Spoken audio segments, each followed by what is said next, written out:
Айзере жұмысы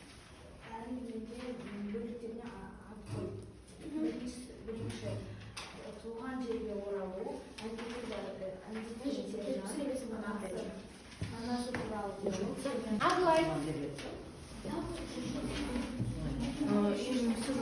біріншісі туған жерге оралу, екіншісі әндеткен сержан, үшіншісі сержан мен Есмағамбет Алматыға барайын дегені.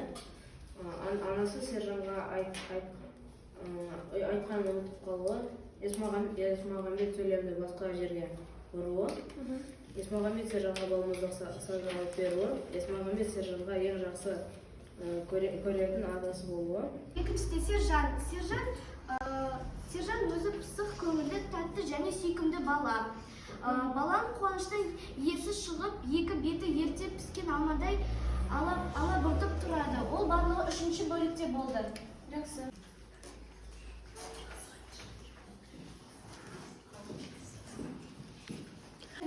Янбек. Ауылға келген ол Есмағамбет. Есмағамбет. Біріншіге Есмағамбет деп жазып алыңдар. Жылдан жазамыз. Есмағамбет. Мына жерде ерекше сурет түспен белгіленген, я? Осы жердегі сөзді қазір біз анықтауымыз керек. Мағынасын ашамыз. Неге ол сөзді алдық? Жылдан Есмағамбет деп жазып алыңдар. Ананы алыста өсіп жатқан бала кім? Анасынан алыста өсіп жатқан бала сержан. Жақсы, дәптерлеріне сержан деп жазып аламыз. Енді аяқардың сұраға. Бұны біз жазып алуымыз керек. Мұна жерде үзінділер берілген сержанға байланысты. Осы үзінділерге қарап, сержанның мінезін анықтаймыз. Киемін деп қиял қанатына мініп алғандай. Нені байқаймыз сержанның қандай қасиетін байқаймыз? Ақ көңіл. Я, ол өте ақ көңіл болып тұр. Дұрыс айтасың. Дұрыс? Фатима, отыра ғой. Апай, мен ол кісіні танымаймын, жай ғана естідім деп тұрған жоқ. Бауырмал болып, жанына келіп, білегін ұстап, көңілденіп отырған екен. Өте жақсы. Жазып отырамыз дәптерге, балалар. Жазып, белгілеп, анықтап отырыңдар.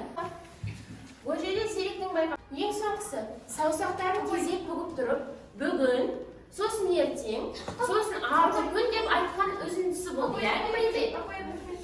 Ол жерде сержанның қандай екенін аңғартады. Дұрыс, ақылды отыра ғой. Өйткені қараңдар. Бүгін, ертең, арғы күн деп біліп тұр, я күндерін ауылға кетеміз деген кезде күндерді санап, дұрыс айтып керек болды. Жақсы, жылдан жазып алыңдар.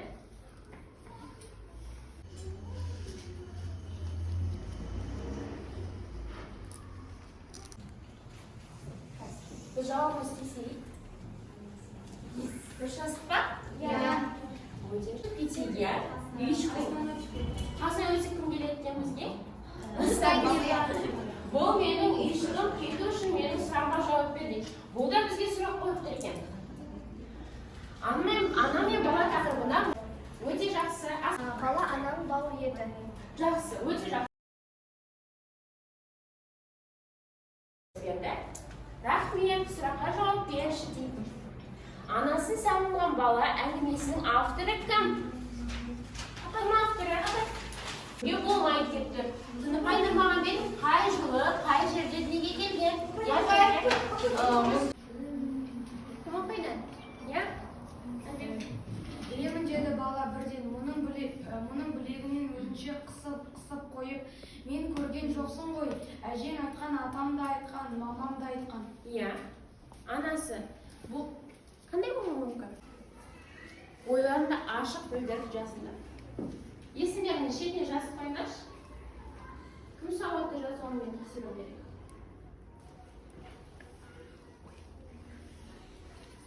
Сен қазір Алматыдасың ба, немесе ауылдасың ба деп